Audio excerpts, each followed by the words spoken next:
Hello everyone, how are you doing? This is MD Tech here with another quick tutorial. In today's tutorial, I'm going to show you guys how to clear recent document history in the WordPad app on your Windows 10 device. So this should be a pretty straightforward tutorial, guys, and without further ado, let's go ahead and jump right into it. So we are going to start off by opening up the Start menu. Just click on the Start button one time. Type in regedit, so regedit. Best match to go back a registry editor. You want to go right click on that and then select run as administrator. If you receive a user account control prompt, select yes.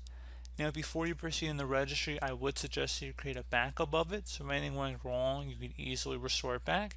And in order to create the backup, it's very simple. Just go ahead and left click on the file tab and then export. File name, I would suggest naming it the date in which you are making this backup. Export range should be kept at all, and then save it to a convenient location on your computer. And if you ever need to import it back in, you just would select file and then import and navigate to the file location. So again, pretty straightforward.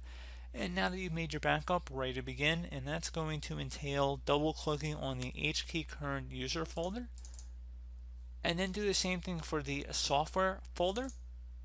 Same thing for Microsoft, and locate Windows. So we're going to scroll down a little bit here, double click on that.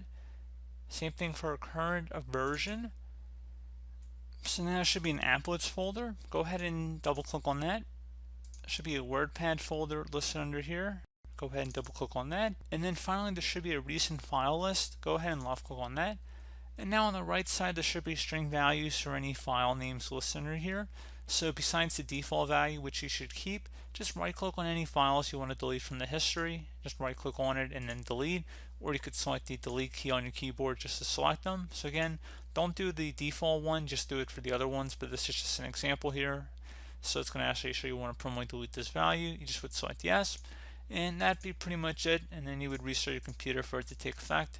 So as always, thank you guys for watching this brief tutorial. Do hope that I was able to help you out, and I do look forward to catching you all in the next tutorial. Goodbye.